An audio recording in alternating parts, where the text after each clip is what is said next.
Party के पवन पांडे ने कहा, कांग्रेस और भाजपा के बीच पति पत्नी का रिश्ता दोनों ने 21 वर्ष में उत्तराखंड में भ्रष्टाचार किया है। 21 साल हो गए, लेकिन भाजपा कांग्रेस पर विकास के लिए चाहती है और कांग्रेस अब एक दूसरे के मतलब टिप्पणियां करते रहते हैं और जनता को पीसते रहते हैं। तो आपकी पार्टी यदि यहाँ सरकार बनती तो आप क्या करेंगे? जी मिस्टर जी, बीजेपी कांग्रेस की जहां पर बात कर रहे हैं आप पिछले 20-21 सालों का इतिहास उठा लीजिए। उत्तराखंड में बीजेपी और कांग्रेस का आपस में पति पत्नी का जैसा रिश्ता है। कभी क्या होता है, 5 साल बीजेपी आती है, एक बार बीजेपी आती है, फिर कांग्रेस आती है, फिर बीजेपी आती है, फिर कांग्रेस आती है। कांग्रेस के कुछ नेता जो हैं वो बीजेपी में जाके बीजेपी की सरकार बना लेते हैं और बीजेपी के फिर वो कांग्रेस में वापस आके कांग्रेस की सरकार बना लेते हैं। तो आप इनको अलग मत करिए, आप कांग्रेस को और बीजेपी को अलग मत समझिए। हम उत्तराखंड की जनता को, हालांकि उत्तराखंड की जनता आज समझ चुकी है, अच्छे से समझ चुकी है। जो उपद्रव इन्होंने 21 सालों में उत्तराखंड में मचाया है, आपका इन्होंने मुख्यमंत्रियों की फैक्ट्री टाइप की बना दी उत्तराखंड में। और भ्रष्टाचार जो चरम सीमा पर, सबसे ज्यादा आज मैं देख पा रहा हूँ कि पूरे हिंदुस्तान में मुझे लगता है कि उत्तराखंड में जो स्थितियां, राजनीतिक परिस्थितियां भारतीय जनता पार्टी और कांग्रेस की रही है, शायद वो कहीं दूसरी जगह देखने को नहीं मिल रही होंगी। जो उत्पात इन लोगों ने मचाया है, तो आज उत्तराखंड की जनता समझ रही है, हम इनको अलग नहीं कह सकते हैं। तो इसलिए जो आम आदमी पार्टी यहाँ पर उत्तराखंड की जनता ने, हमने एक सर्वे किया था, उसमें अरविंद जी ने उत्तराखंड की जनता से पूछा था कि आम आदमी पार्टी उत्तराखंड में हम लोग वहाँ पर आना चाहते हैं क्या, वहाँ हम वहाँ पर सफलता के लिए, सफलता असफलता की बात नहीं है, मतलब वहाँ हम चुनाव लड़ना चाहते हैं कि क्या उनके विचार हैं। तो उत्तराखंड की जनता ने लाखों की संख्या में जो है सोशल मीडिया के माध्यम से और अन्य व्यक्तिगत रूप से आम आदमी पार्टी को उत्तराखंड में आमंत्रित किया।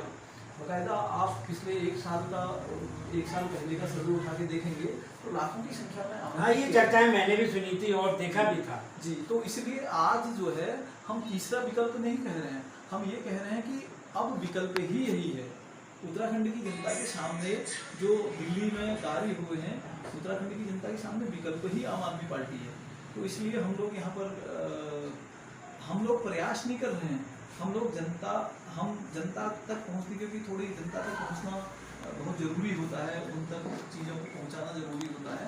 तो हम लोग ये बताना, हम उन लोगों को बता रहे हैं कि हम लोग आ गए हैं आप लोगों के बीच में, तो हम लोग तैयारी कर रहे हैं। धन्यवाद। नमस्कार, मैं हूँ रितेश कश्यप, आप देख रहे हैं welcome to Haldwani news channel Uttarakhand. और इस समय मैं सिर्फ पवन पांडे जी के यहाँ, और देखिए अभी जो आगामी विधानसभा चुनाव नजदीक आए उसे देख के हर पार्टी तैयारी कर रही है। और हमारे पवन पांडे जी भी कालाडू की विधानसभा से विधायक पद के लिए तैयारी कर रहे हैं और इनको पूरी उम्मीद है कि समर्थन जनता का मिल ही रहा है और इनके संग भीड़ दिखाई दे रही है। और आगामी विधानसभा चुनाव 2022 में श्री पवन पांडे जी, हमें ऐसा लग रहा है कि जरूर कुछ लाएंगे। धन्यवाद। जैसा कि आप देख रहे हैं, जैसा कि आप देख पा रहे हैं कि जनता का जब हम ये कहीं कैंपेनिंग लगाते हैं, जो उत्साह जनता का दिखाई देता है, जैसा कि आप देख रहे हैं, हम लोग अभी जो है दिल्ली के यशस्वी मुख्यमंत्री नहीं कहेंगे हम, हिंदुस्तान के एकमात्र जो है काम करने वाले मुख्यमंत्री अरविंद केजरीवाल जी और आम आदमी पार्टी के राष्ट्रीय संयोजक अरविंद जी देहरादून आके यहाँ पर एक तो बिजली गारंटी को लेके घोषणा किए हैं और दूसरी घोषणा रोजगार को लेके किए हैं।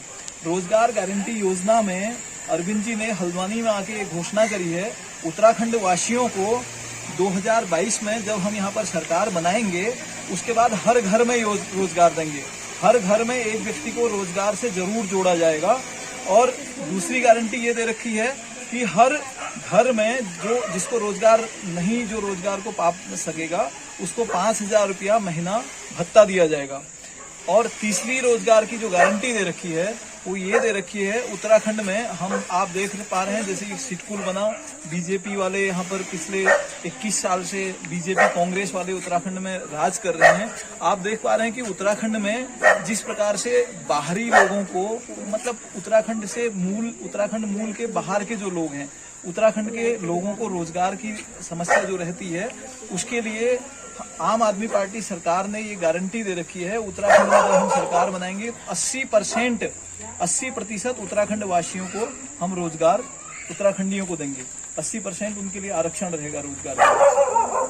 और एक रोजगार गारंटी आप जैसे कि देख पा रहे हैं 80% उनको उसमें प्राथमिकता दी जाएगी। और जितने भी हमारे आपने बिजली गारंटी का 4 गारंटी बिजली में दे रखी हैं, 300 यूनिट बिजली फ्री देंगे।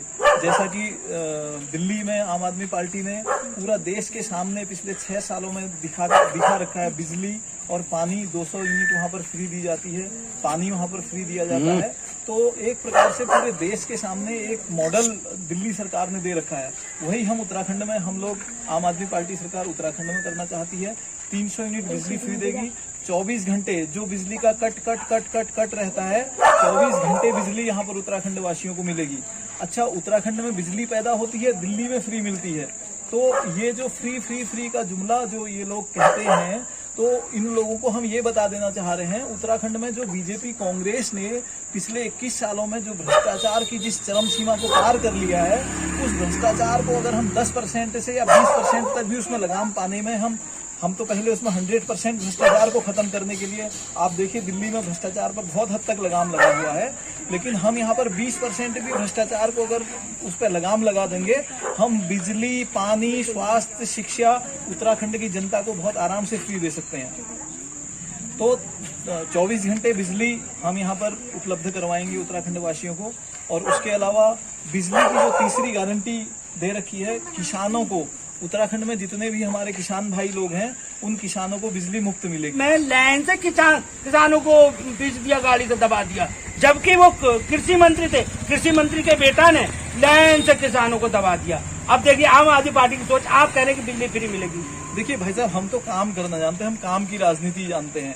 दिल्ली में जब अरविंद केजरीवाल जी ने, दिल्ली सरकार, आम आदमी पार्टी ने सरकार चलाई, तो 5 साल में पूरे देश को दिल्ली में काम करके दिखाया और दिल्ली वासियों को काम करके दिखाया। और अभी जब 2020 में दिल्ली में चुनाव हुए थे, आप अरविंद जी के हर मंच के भाषण को उठा लीजिए, अरविंद जी ने बिल्कुल ये घोषणा, ये पूरे मंचों के माध्यम से घोषणा कर करके बोला है, अगर हमने 5 साल दिल्ली में काम किया है तब हमको वोट देना। आप उत्तराखंड के किसी मंत्री को उठा लीजिए, किसी बीजेपी के नेता को उठा लीजिए, कांग्रेस के, वो ऐसा करके दिखा दें। दूसरे तमाम सारी चीजें, महंगाई को उठा के देख लीजिए। महंगाई खाली पेट्रोल की महंगाई नहीं बढ़ी है, खाली डीजल महंगा नहीं हुआ है। आप देख सकते हैं, मकान बनाने में रेता लगता है, रेता महंगा है, सीमेंट लगता है, सीमेंट महंगा है। आप छोटी छोटी चीज को उठा लीजिए, किसी भी हर चीज में आप तेल, जो मूलभूत आवश्यकता है, तेल जो 70 रुपया किलो जो होता था, आज 200 रुपये लीटर उसको खरीद रहे हैं। रसोई पे संकट आ गया जी। आप गैस को उठा लीजिए, तो हर क्षेत्र में हर प्रोडक्ट का जो है जो भाव है वो तिगुना चौगुना आसमान छू रहा है। अच्छा, इस सब के बाद देखिए, एक तरफ से इतनी महंगाई है और उत्तराखंड की, पूरे भारत देश की जनता गरीबी की हालत से जूझ रही है, और दूसरी तरफ देखिए कि अमित शाह जी का जो फैक्ट्री है, उसका प्रॉफिट देखिए आप। पिछले आप ये देखिए, इन जो नोटबंदी, जीएसटी, ये तमाम हिंदुस्तान में नहीं पूरे विश्व में इतनी बड़ी महामारी आई है, उसके बाद भी आप देख सकते हैं कि अमित शाह की फैक्ट्री का प्रॉफिट देख लीजिए आप, वो करोड़ों में जा रहा है। आप देखिए, जो नेता उत्तराखंड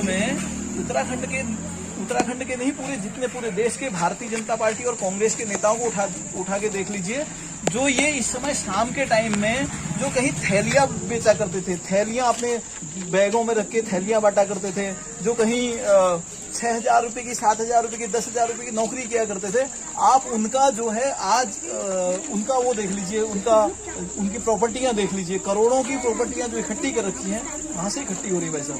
प्रश्न तो बनता है, उत्तराखंड की जनता पूछ रही है। हम पूरे देश की बात अभी नहीं कराएंगे, हम लोग उत्तराखंड में यहाँ पर हमारा ये रोजगार गारंटी योजना के तहत हमारा एक अभियान चल रहा है, जिसमें मैं अभी कालाढूंगी की बात करूं तो कालाढूंगी में जो है हमारी लगभग कालाढूंगी विधानसभा में आज से हमारा रोजगार गारंटी कैंपेनिंग चल रहा है, जिसमें कि कालाढूंगी में हमारी लगभग 23 से 24 टीमें हमारी अलग अलग, हमने जो है बूथों को 189 बूथ है यहाँ पर, उनको सर्किलों में डिवाइड कर रखा है। उस हर सर्किल में हमने लगभग 20 से 25 टीमें जो हैं ये कैंपेनिंग के लिए भेज रखी हैं। आप देख सकते हैं ये शाम का टाइम है, दिन भर लगभग हमारी आज लगभग 200-250 के आसपास में जो हमारे रजिस्ट्रेशन हुए हैं, आज ही से हमारा ये कैंपेनिंग स्टार्ट हुआ है। और अभी शाम के टाइम तक हमारे को जनता का काफी उत्साह से लोग, क्योंकि देखिए पूरा मतलब एक प्रकार से पूरा देश का बंटाधार तो किया है। उत्तराखंड पिछले 21 सालों से रो रहा है। आज उत्तराखंड 21 सालों का युवा हो चुका है। वो अपने आप को सोचने समझने सारी चीजों को देख रहा है। जहां बीजेपी सरकार ने मुख्यमंत्रियों की फैक्ट्री बना दी है, हर महीने मुख्यमंत्री बदल दिए जाते हैं, एक नहीं 2-2, 3-3 मुख्यमंत्री बदल दिए जाते हैं। उसमें हम लोगों ने जो है, अरविंद जी ने यहाँ पर घोषणा, उत्तराखंड नवनिर्माण का हमने सपना देख रखा है। उत्तराखंड में ये घोषणा कर रखी है कि हम उत्तराखंड को विश्व की आध्यात्मिक राजधानी बनाएंगे। आम आदमी पार्टी का विजन आप देख सकते हैं। आप जो घोषणाएं हैं उनको अगर गौर से देखेंगे तो वो सपना उत्तराखंड आध्यात्मिक राजधानी, वो अपने आप में इतना बड़ा सपना है कि उत्तराखंड का बच्चा हर बेरोजगार को रोजगार मिलेगा। हर आपका जो हमारा पूरा जो उत्तराखंड आंदोलन, हम लोग आंदोलनकारी रहे हैं उत्तराखंड के पहले, तो उत्तराखंड आंदोलन में जो हमारी उत्तराखंड को लेकर जो परिकल्पना थी, उस परिकल्पना को साकार करने का, उसको मूर्त रूप देने का काम आज आम आदमी पार्टी करने जा रही है। और हमें पूरा विश्वास है, जिस प्रकार से जनता का हमें उत्साह मिल रहा है, जनता का जिस प्रकार से हमें आशीर्वाद मिल रहा है, तो हम लोग आने वाले समय में करके दिखाएंगे, उत्तराखंड में काम करके दिखाएंगे। और 1 साल में हम उत्तराखंड की जनता के सामने अपने जितनी, आप दिल्ली के हमारे मैनिफेस्टो को उठा के देखिए, मैनिफेस्टो में आम आदमी पार्टी की जितनी गारंटियां थी सब आज ग्राउंड पे इम्प्लीमेंट हो चुकी हैं। लगभग सब, कोई भी 1-8% भी नहीं छूटी है। अगर कोई छूटी है, दिल्ली चूंकि केंद्र शासित प्रदेश है और उसमें तमाम सारी बीजेपी की एक तरफ से सरकार है, एक तरफ से आम आदमी पार्टी की सरकार है, जो कि बहुत कम पावर में वहां पर रहती है। उसके बाद भी अगर कोई काम रुके हैं तो बीजेपी का जो तोता वहां पर फिट कर दिया जाता है, जिसको राज्यपाल कहते हैं, उसके काम नहीं करने की वजह से, उसके सहमति अनुमति नहीं देने की वजह से फिर हमको हाईकोर्ट जाना पड़ता है, दिल्ली सरकार को हाईकोर्ट जाना पड़ता है। उसके बाद वहां पर जो है काम करने की अनुमति मिलती है। तो अगर कोई काम रुके हैं, अगर 1-8% कोई रुका होगा, मे भी मुझे पूरा लगभग पूरा संज्ञान है, ज्ञान है कि लगभग हमारे मैनिफेस्टो के सारे काम दिल्ली में इम्प्लीमेंट हो चुके हैं। आप बिजली को उठा के देख लीजिए, पानी को उठा, जितने मैनिफेस्टो में, CCTV को उठा के देख लीजिए। और जो एक घोषणा कर रखी थी, जो हमारे सैनिक जो शहीद होते हैं, 1 करोड़ रुपया आप उठा के देख लीजिए पूरा। तो आप लोग तो जनता की आवाज उठाने वाले लोग हैं, बुद्धिजीवी लोग हैं, है नहीं? आपको तो सब सारी चीजों की अच्छे से जानकारी रहती है। इसमें हमें बहुत कुछ सफाई देने की जरूरत मैं महसूस नहीं करता हूं, लेकिन हम उत्तराखंड में बहुत अच्छी उपस्थिति हमने यहाँ पर दर्ज कर दी है। तो आने वाले समय में हमें लगता है कि उत्तराखंड में हम जल्दी उत्तराखंड नवनिर्माण का जो हमारा सपना है, उसको जल्दी से साकार करने में हम लोग कामयाब होंगे। धन्यवाद, थैंक यू। ये मेरे को दे रहा हूँ।